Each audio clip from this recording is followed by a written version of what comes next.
And we are back again. It's your friendly neighborhood film watch. I'm your humble host, Brendan, and I got my name, my friend, set it off, Chris, with me. And Chris, we've reached the middle point of the year. The Cowboys are in their bye week. We're pre-recording this stuff. We've been grinding, doing live streams for a few months actually. But at this point, Chris, in real time, I'm not here. I'm somewhere on a beach. You know what I'm Absolutely. saying? Sipping on Something alcoholic beverage and things of that something sort. alcoholic. Yeah, something Yeah, alcoholic. Yeah. yeah. Remember the rules. Once you go white, stay white. Once you go brown, Boom. stay brown. Hey, there we go. And water There in we go. between. And There water we in go. between. Stay hydrated. Water, Stay yeah, hydrated. stay hydrated. That's it. So Chris, in the bye week, I thought that this was a great time for us to do mid-season evaluations for the Cowboys. Okay. Meaning that we would take the offensive side of the players' room, the defensive side of the players' room, the offensive coaches, and the defensive coaches, and grade them based on how they've been doing so far in this year. Not necessarily how we think they'll finish, but how they've been doing thus far.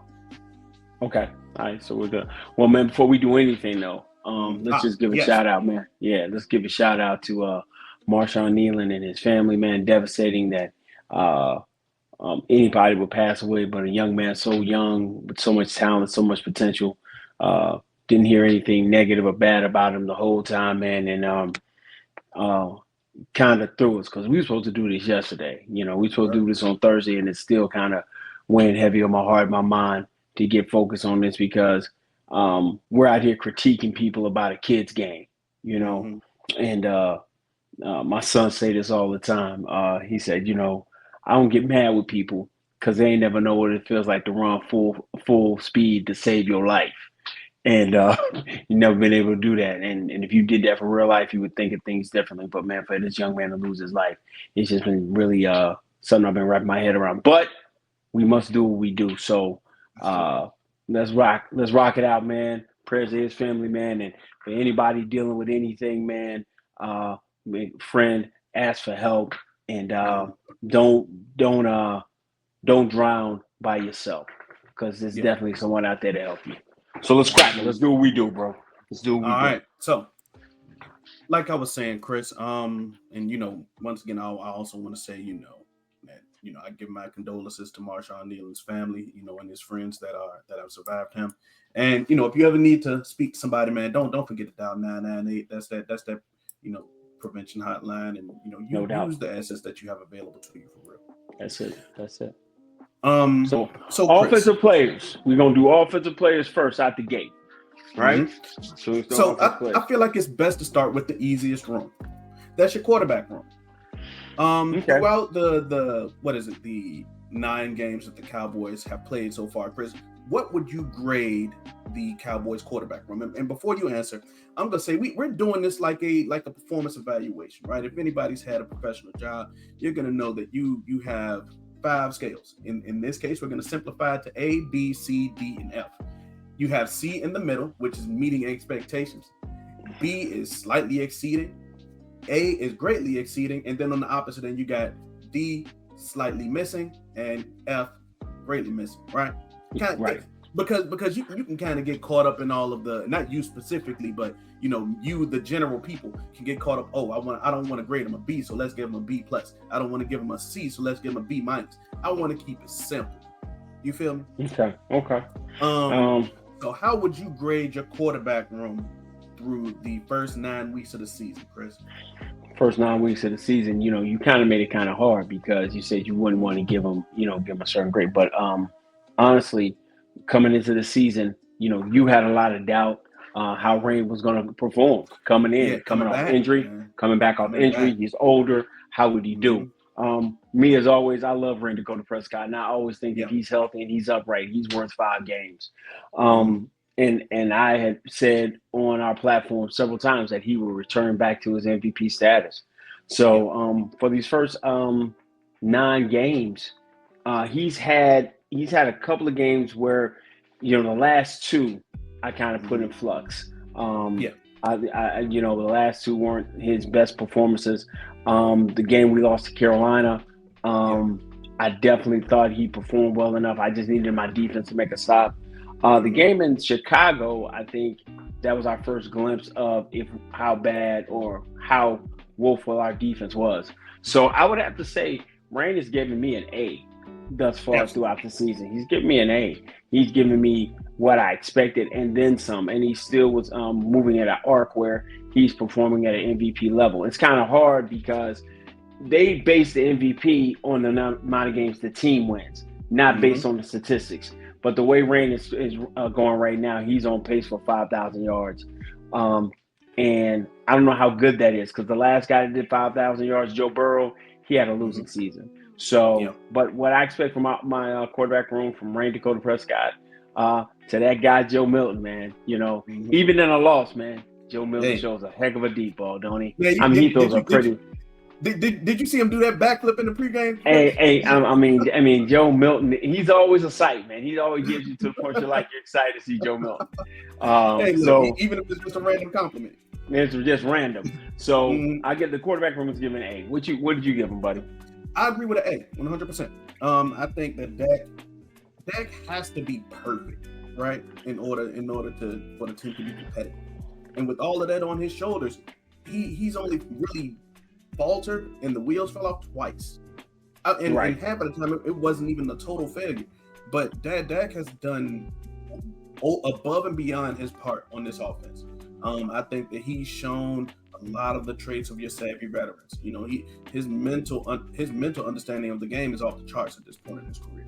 And I think that from year 1 to this is what year 10 almost.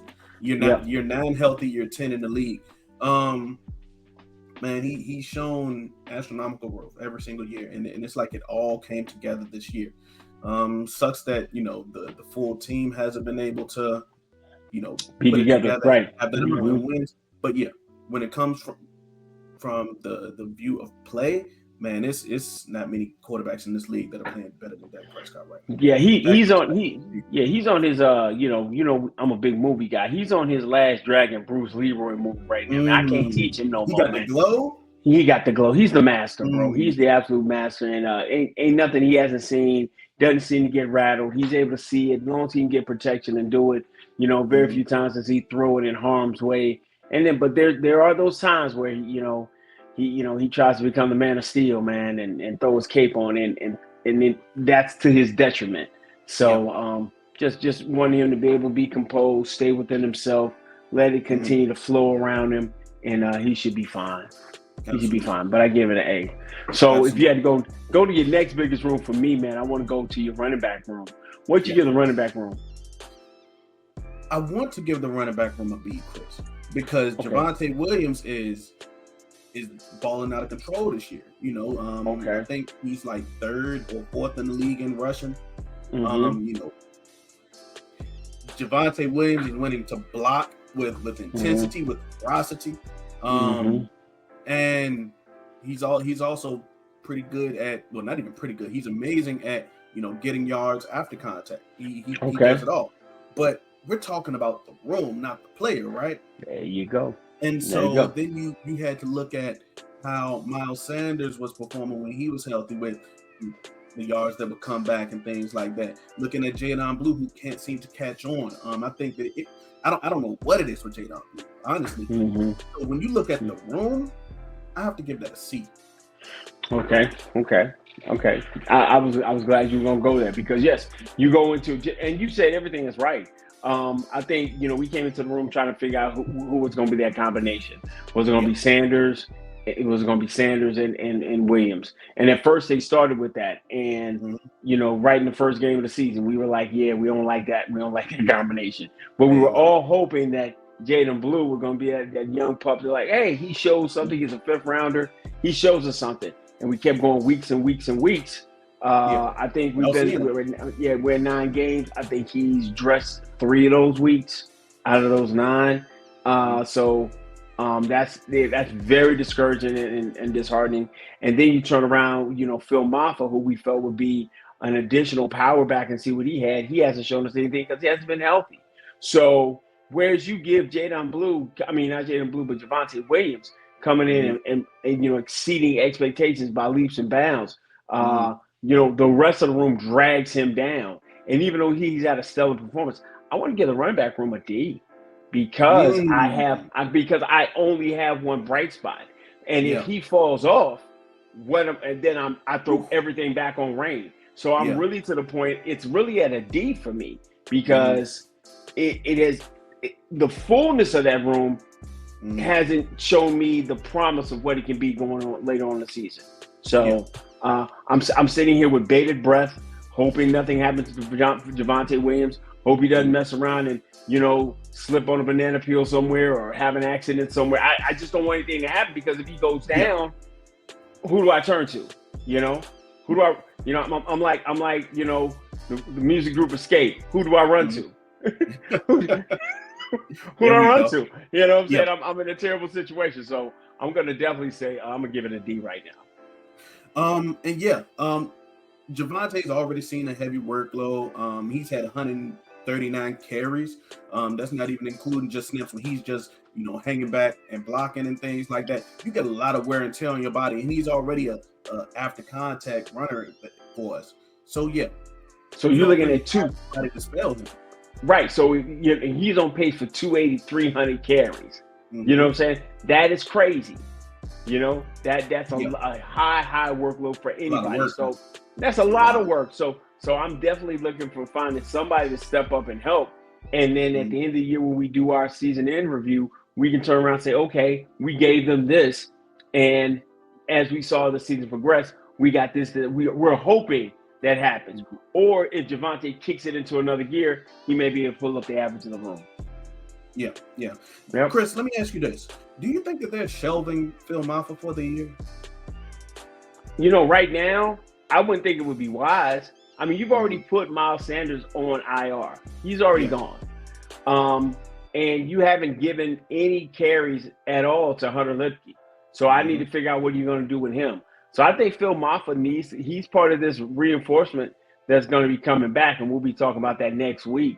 Once you come back, on vacation, after you get all salty, get the little sand off you, and you feel revived and reinvigorated to come back to go get in these streets. But I don't think you have you don't have enough bodies to shelve him, because you don't know what you have. So I think he's going to be part of the reinforcements coming back. So I look forward to seeing him later on the season. I think it was telling that they had Malik Davis at. Yeah, but I think it's telling to the fact where, that shoulder injury is a 6 to 8 week injury. So I think even if he did turn around and had it the third week of the preseason, he's kind of right around the corner of getting his shoulder right, so he can do certain things. So when the shoulder's not right, there's little work he can do lifting to keep his weight up outside of just eating and then trying to do something. That shoulder's got to be mobilized. So I think that's the only reason that you had him there. I get it. Yeah, he's close by. All he had to do was turn in his room key for a couple of days. He good to go. For sure. Moving ahead, Chris, what would you grade this wide receiver room at? The wide receiver room was the highlight, was the strongest portion coming into the season. We were super duper excited to see what it would be and what it would look like. CD was also coming off injury because he had his bad shoulder at the end of the year and shut it down late. And the addition of George Pickens, but also we wanted to finally see what would happen with the collaboration with Mingo, touchdown leading receiver, Tolbert, and seeing if the other guys would grow, Flournoy and things of that nature. And I want to honestly say, man, I have to give the wide receiver room an A. They have performed beyond what I was really thinking. We were all thinking, and a lot of us were thinking that they added that George Pickens would be a cancer. If he didn't get the ball, he would be just pouting, throwing his helmet, talking trash, looking crazy, and it was no. And I'm on my movie buff right now, man. Hey, man, in the mortal words of Harpo in Color Purple, no such a thing. No such a thing. And he has been he's been stellar, man. And CD has taken off right where he's at. It's not been an issue of, if he's getting too many. And it's also kind of been to us like, hey, kind of feeding CD too much, George is cooking. Let George cook and come back to CD because it's a great dish. But the thing we've looked at now is down the roster, down the line. We've had a great game by Ryan Flournoy against the Jets, which was a breakout party for him. KaVontae Turpin has not filled that third receiver role for me adequately because my man is fast. He's elusive. Yep. But he ain't got good hands, man. Yeah. And man, and you know, when you jump all the time, when you don't have to, when you trust your hands, you don't do over, you just let it flow. You do it. And he's not really good with his hands. And that's been my that's how it shows you how good CD and George have been, that I'm giving, he's a C, but he still doesn't bring my room down to an A because Flournoy has been a strong B. Tolbert has been a guy we know that doesn't have rhythm and can't dance. That's what we see from him because we haven't seen anything else really from him. You know, he's had some catches, some plays and things of that nature, but he's kind of been whatever. The guy you're sitting there right now thinking is, you know, we've already discarded some, and we'll talk about it later, gotten rid of some people off the team. The one guy you're sitting there right now looking to see what you're going to get from him is Ryan is Mingo. What am I going to get from him? Sorry about if you hear the dogs in the background. I mean, spend a 4th round pick on him, and I don't know what he is. I don't know what we can get from him.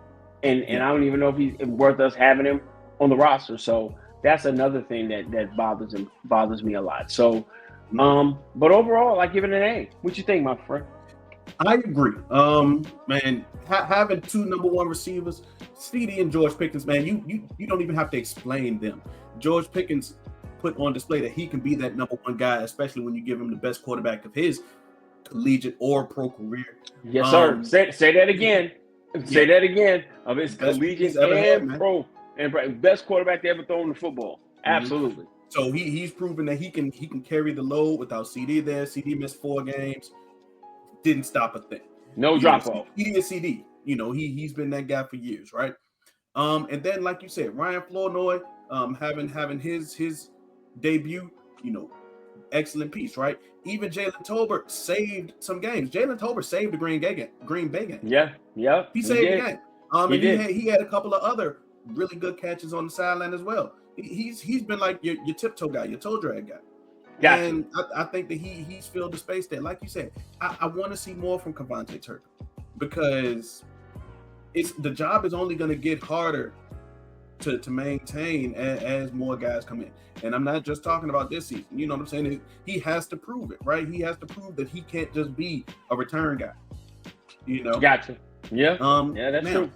Like you said, where does Mingo fit in all of this? You know what I'm saying? That is what I've been wondering, you know, especially for the last 2 games where I thought that he could come back. Where does Mingo fit in all of this? You know, that's something that we'll discuss at the end of season review, of course. Right, but absolutely. Man, this receiver room, I see it like this. Wide receivers are a dependent position. So if your quarterback is an A, your offense is doing great, then your wide receivers are A because they balling out. You know what I'm saying? So absolutely, your wide receivers have to get an A at this midpoint of the season. And honestly, I'm actually glad that the bye week is right here. Really, like there's no like half of the season anymore because there's a lot of games. Right. Get to the middle of the season as possible. You're right. And you're right. We get a great chance to really get introspective. That's the TI word of the day about all of these offensive positions. Yeah, absolutely. You can look inside and see who you are and go from there. So that's we're almost halfway there. So then we look at the tight end room. We look at our tight end room, not just our tight end, but our tight end room. So a lot of people had a lot of deprivation about paying another tight end because a lot of people felt our friend of the show, our buddy in real life, John Herndon, was like, "Hey man, you can go get a tight end unless he's elite. That's not you false. Go get you know, go get one in the draft." So Ferguson coming up on end of his contract. Hey, let it play out. Let's go find a guy. I mean, shoot, you know, many of us love Peyton Hendershot. We got Peyton Hendershot and shipped him to Kansas City. I don't even know if Peyton Hendershot's still in the league. So, and when I showed, and then you also had the looming just body and presence of Luke Schoonmaker, because you were trying to find a place for him because Brevin Spann-Ford became the darling last year, big physical tight end. And I have to give the tight end room, I want to give it a B, because because it's like doing their job or exceeding expectations. Jake Ferguson, I think, is leading the league, leading tight ends in the NFL in touchdowns, or is he at least top 2? Yeah, he got 6 up. He's got six touchdowns. He's doing well. The thing about it is that Jake is giving me a lot of old Jason Witten. There we go. Not now. Catch the ball and fall down. Come on, young Jason was a problem. He'd get out there and getting boogie. You know what I'm saying? But Jake has got no wiggle, no elusiveness, no shake in his game. He hasn't shown us that this year. So I think that's the biggest thing with people are having that. So I said a B, right? Yeah. Yeah. Schoonmaker is yet to impress me at all. I like when he has an opportunity to do something great. It's just out of his reach, man. Right. Every time. And Brevin Spann-Ford has not had the opportunity receiving wise to show me he can be a more viable weapon, but he's a devastating blocker. Yeah, devastating blocker, and done a lot of things. So I want to give, you know what, bro? I'm gonna change my grade. I usually don't like to do that. I'm gonna give him a C, man, because we can't give him C pluses. I'm gonna give him a C. Yeah. What you got? I agree. It would be a C. Because Jake Ferguson is doing what he needs to do. Catching the ball and falling down. Jake Ferguson might have like over 100 catches and less than 800 yards. That's crazy. Yeah. That's crazy, man. No, I mean that dude does not. Him and Yak are nowhere near each other. That yard. They're nemesis. They are like Mr. Glass, and they're like Mr. I don't even know who his rival is. But what was Bruce Willis' name? I get what Strong Manners.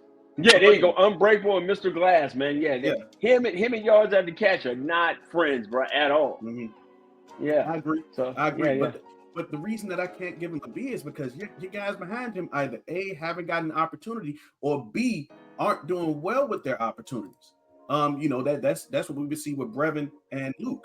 Brevin, he's kind of like in waiting, just waiting for his opportunity, and he's done that for 9 games now. Luke, they've given him the chance. They've given him a chance. They have. They gave him chances in the first drive in this most recent game, and he dropped the ball.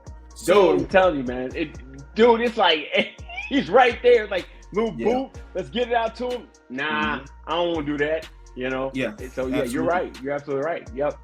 So while Jake has been the safety valve, the security blanket that he needs to be, the Cowboys have played 12s multiple times this year, and the other guys just haven't gotten it done.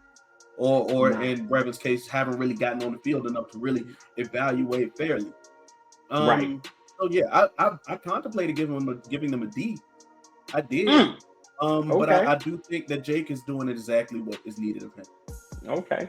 So we have 2 A's, right? Yes. We have a B and a D for the running back room. Yes. 2 A's for the wide receiver room, and we have a C. We have a C and a C. And 2 C's, okay, in the tight end room. Right. Okay. That's right. So let's go to the biggest portion of our offense and talk about 45% of your offense. 45% of your offense. And, man, I'm going to have to go ahead and give this offensive group, I'm going to have to give them a B, okay? I'm going to give them a B, and I'm going to tell you why I'm going to give them a B, okay? I'm a hard grader. You hold grudges, everybody knows that. I'm a hard grader. So coming into the season, the biggest question was, what would Tyler Guyton be, right? I had always said he was going to be much improved in year 2. You were like, because you don't grade or you don't expect nothing from rookies, you don't grade them. So you was like, hey, whatever. I don't know. Not judge rookies, Chris. Yeah. I judge second-year players, though. Yeah. Right. Tyler Smith was. We were going to see if he's going to get back to that All-Pro form. Tyler Beebe, second year as a center. The biggest question was going to be, how is your replacement of El Presidente, Zach Martin, going to be? Cowboy does that, and they bring in first-round draft pick, 12th pick in the draft, Tyler Booker. And then was Terrence Steele going to get back to Terrence Steele of year three of his career before the ACL, and how he's going to play? And we've had an opportunity to see him. Game one, they were showing they were trying to get it together, trying to gel and get together. And then as the season has gone on, you've seen them be able to run the football well, at times pass protect well. And you've seen times when all five of those guys are in, you can do certain things. But injury is something. And then you got to throw in those guys. So you got to throw in Brock Hoffman into this bunch.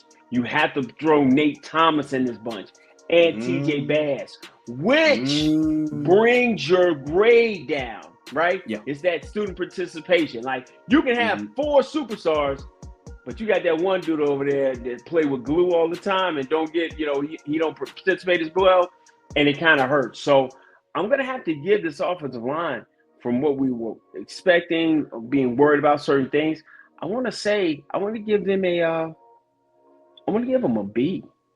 I'll give them a B, because you've had guys that had to jump right in on the spot and play at the drop of a hat. We had, Tyler Guyton go out, drop Nate Thomas in, boom, played stellar. Okay, admirable, fought, was feisty the whole nine. Cooper Beebe has a high ankle sprain. Hey, Brock Hoffman, let's go Hokies. Step in and does his serviceable 5 games. For those who were thinking that Brock was a starter, I told you time and time again, he's not. No. He is a quality offensive lineman. You know what I'm saying? But that 17 game stuff isn't for him. But he did fill in admirably. TJ Bass is able to fill in for a game. And then, we had certain points where your starters struggled, especially in this last game against the Cardinals. I think everybody struggled. No, I think three of our 5 struggled. I definitely believe Tyler Guyton had a tough time. He did. Tyler Smith coming back off, and it seems like he's having a little bit of injury or coming back off, an undesignated or untold injury, didn't play up to his expectation. And Terrence Steele had a real bad game. And because we started putting him in unadvantageous positions, because his strength is run blocking, it isn't pass blocking. And when you're throwing the ball 39 times, hey man, the Jeff Heath effect always kicks in. Hey man, look, we're not even gonna bring that guy's name up. Hey man, first off, man, we're gonna always give salute and honor and homage to the GOAT, man. And man, that's one of the prototypical things about Franklin football, man. We always gonna give love to the GOAT, my man, Jeff Heath. Go ahead, what you give him, my guy? I would give the offensive line a C. Okay. The offensive line a C. Okay. I feel like your second position guys, your Brock Hoffman, your TJ Bass, your Nate Thomas, they looked like backups. In this most recent game, Nate Thomas he looked worse than Terrence Steele. And they steal for him, right? But then you have like your starting guys, Tyler Guyton has his up and down moments. At least I can say I can see glimpses of Tyler Guyton being a serviceable offensive lineman in the future, right? He's not all the way there yet, but I can see the glimpses. Tyler Smith, like you said, once he got hurt, it's like, and I do believe he kind of like had a Zach Martin thing going on where he was like playing through that injury for a little bit. Absolutely. He didn't look like himself, and that just kind of is what it is. Cooper Beebe got hurt early in the season, so he missed a lot of time. And then Tyler Booker, a lot of unfair expectation was put on him because he had to step in the shadow of in my opinion, Hall of Famer in Zach Martin. But one of the 10 greatest linemen in Dallas Cowboy history. So yeah, you're right. I agree. Go ahead. but then he had to have that unfair expectation that comes with like being a first round pick. Not from me because I don't judge rookies. But yeah, man. So I think that he looks good, but he's not the savior that people painted him out to be. You know what I'm saying? I think he's played. I think he's played well. He's gonna have a career where he's played very well. But you're right. He's not first year Zach Martin. But I think not many people can be. Right. That first year Zach Martin, crazy. And first year Zach Martin had Doug Free on his right hand side, who was a wily vet. And he had Travis Frederick inside. So you see, come on, man, 2 dogs, man. Mm-hmm. So I think Tyler has played well. Now there's been moments where Tyler has just been stellar, and I think he'll definitely be on the all rookie team. But you're absolutely right, man. He's had moments where he struggled. Yeah. So that's why I gotta give him a C, man. I don't think that they have been above and beyond what their potential could be. But I do think that they've been good. Even Tyler Booker Hurt is still a good offensive lineman. Absolutely. Excuse me, not Tyler Smith Hurt. Excuse me. Terrence Steele is still really good in run protection. Pass protection. He kind of is what he is at this point in his career. But I do think that he's very good in run protection. Yeah, he's a top shelf. But yeah, man. I think they're right in the middle. You know what I'm saying? Okay. So man, see. So let's run. So let's give our final breakdown. We got 2 A's, right, for the for the quarterback room. We got a D and a B for the running back room. Correct? Did you write that down? Okay. Let's get the handy dandy notepad out because we want to give them what we were giving them when we were in school. So we got 2 A's. Yeah. 2 A's, a B, 2 A's. A B and a D. He gave and a C. C. Offensive line.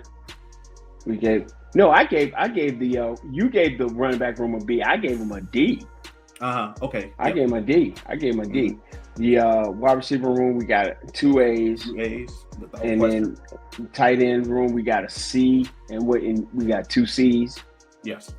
And then the O line you got a B and a C. Okay. All right. So if my math still works out right, 4, 7, 8, 9, 10, 11, 12, 13, 14, 15. So that you gave them a 3.0. They got a B overall. I gave them 8, 9, 10, 11, 12, 13, 14. Yeah. 5 and 14. And I got them at a 2. Oh man, I got these jokers at a. No. They had a 2.8. They eligible. They eligible, dog. So they can still play sports. They can still play sports, but they still got to show up for study hall. Yeah, still got to show up for study hall. So that's what I'm gonna give. I'm gonna give them. Since we're already doing the offense, and we got to go with the part that scores points. What do we give the special teams? Let's go with it quickly. Quickly, the special teams gotta give them a. I'm gonna give the special teams a B because Brandon Aubrey is elite. He is the savior. He is the savior. He's what I'm saying? But okay. I think that there's more to be desired when it comes to the returns. I like that. So I'm with you. Brandon Aubrey gets an A without question. He's elite, all pro. I'll pack him up for a second round pick, quick as lickety split if somebody offers it for me because I think he's that good because I can go find another guy. But my punt return and my kickoff return leaves so much to be desired. There are so many hidden yards that I feel like they don't get us, and I want to say that. I want to say they're like a D. For the amount of money, like this is the reason why I question so much about Kavontae Turpin because you got bad hands and you ain't showing me nothing on special teams. So and punt return as well, dude. So I but here's the problem. He don't get many chances for punt returns. All he do is get a lot of kick returns. so I kind of say maybe I'm being a little bit harder on him than you got to grade him on the curve. I got a grade. So I'm gonna give the special teams. I'm gonna give an A for the the field goal team, but the kickoff team I'm gonna give them a C, and I'm gonna give the punt return team. I'm gonna give them a C as well because they're just doing their job. They're catching it. They ain't muffing it. You know, we did get the touchdown on Monday, so that's another bonus for the special team. So if you give it an A, a C, and a C, that's 4, and that's 4 and 2 C's is 8 divided by 3. Once again, we're at a 2 point. We're about a 2.6. So they might still can play sports, but they gotta no, they still good. So special teams can still play. They're still academically eligible. But both most room they're on the basis they still got to go and do some studying. They got to show up for tutoring. So that's what we're going to hope in the second half. People get healthy. We start rounding out a little bit, and they're going to need some help from the coaching. But we're going to get to that in our next video, man. So 36 minutes into this thing, man, we've graded the offense, man. We'd love for you to chime in and let us know what you think. Make sure you hit the QR code right there above Brandon. You see them crispy ass waves he popping. They're right over there. Yeah. He been wearing his hat. Let me know. Let me tell you how bad this joker been trying to go on vacation. I ain't seen Brandon's whole head in like a month. He been letting this thing woof the whole time because he going on vacation. Gotta let him cook, Chris. Gotta let him cook. Let him cook up. So he ready. So definitely hit the like, share, subscribe. Definitely drop a comment, man. Definitely want to hear your thoughts and drop your grade and let us know what you think. And we'll go from there. So this is part 1 of our 4-part series, man. And we'll be right back at you. As always, I'm Chris. This is Brandon. We are Frankly Football. And until next time, peace.